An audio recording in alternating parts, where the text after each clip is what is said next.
Two phrases I'd like to focus on tonight.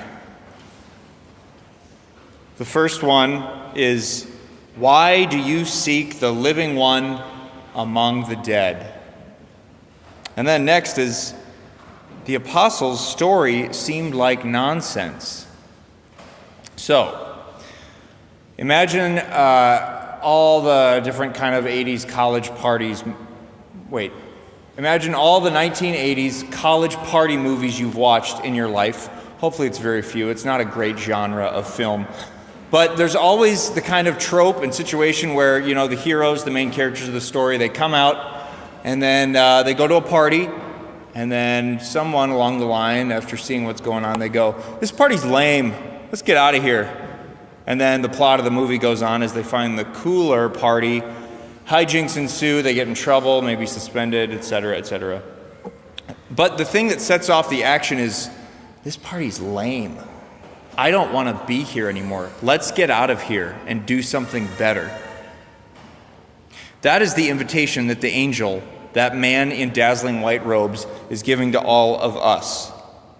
And the morality is flipped because that trouble that those main characters in the movies get into is the same kind of trouble that we and Christians should be getting into.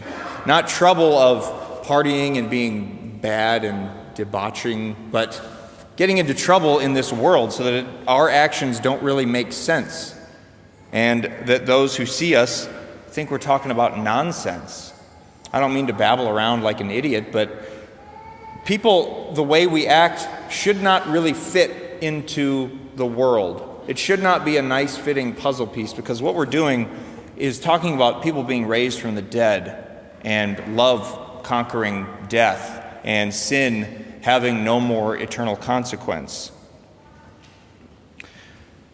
Why do you seek the living one among the dead? This question has always struck in me, because when you're at that party, you're seeking the living among the dead. The dead are lame. They don't do anything. They feel sorry for themselves, if they even feel at all. Let's go somewhere else that's cooler. Let's go somewhere else that's alive. Let's go to a live party. That party is what we celebrate tonight. We celebrate the party, the loud, obnoxious bell ringing, thanks to Josh Miller, the incense that we have, the light. It's a party here. All our voices, we're going all night. We had 7 readings. This is the cool party. This is the cool place to be at. And the lame party that we're leaving behind is the tomb. When I got to go to Israel and Palestine in my 3rd year of seminary, we only got to spend 10 weeks there. So that's a joke. 10 whole weeks I got to soak up the land, the sights, the relics, the everything. I kissed a lot of rocks. It was beautiful. Anyway, when we went to the tomb, the Church of the Holy Sepulchre is a name for tomb, the place where Jesus' body was laid. They built a giant church over the garden, and one of my friends went down the stairs into the tomb. He came out again, and I said, what did you see? And he said, well, I don't really know what the big deal is. There's nothing down there. That joke is not only funny because there's nothing down there, but it's also brilliant because that's the point. There's nothing left in the tomb. There's no point hanging around in the tomb. The only thing we have left to do is see the folded burial clothes and sprint as fast as we can back to our friends, our loved ones, our neighbors, our apostles, our families, and tell them that the tomb's empty. That's the whole point. The tomb is a lame place to be. We need to leave the tomb. And that's what tonight, after tonight, moving forward into the Easter season, gives us an opportunity and an invitation to do, to leave the tomb. The tomb and hanging around the graveyard among the dead, that's where sin is.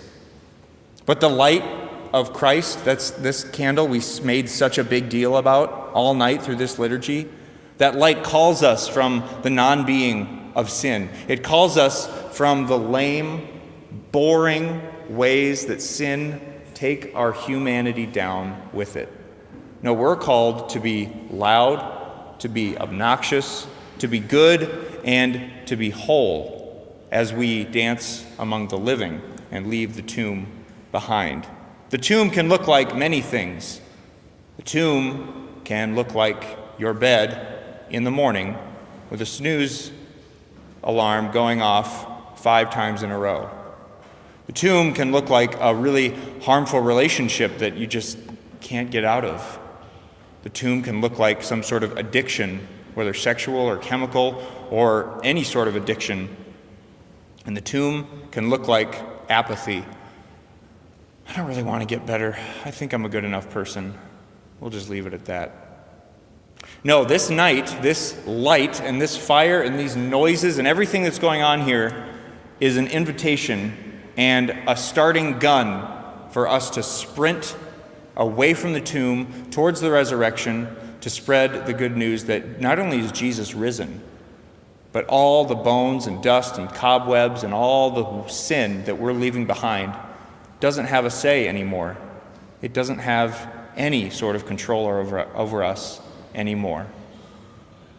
That is what we celebrate tonight, and that is what kicks off, this party kicks off the entire Easter season, which, by the way, Lent is 40 days, right? Easter's 50. We celebrate much longer than we mourn. That's a gift in time itself. And so as we go forward tonight, we're going to be welcoming some new friends into our numbers. We're going to be celebrating their baptism, their confirmation, their first Eucharist, and we're also going to be celebrating the fact that each one of us are baptized ourselves. We all were born on this earth with Christ. We lived on this earth. We died with him in baptism. So why don't we follow him away from the lame party of the tomb into the light of the resurrection? Amen.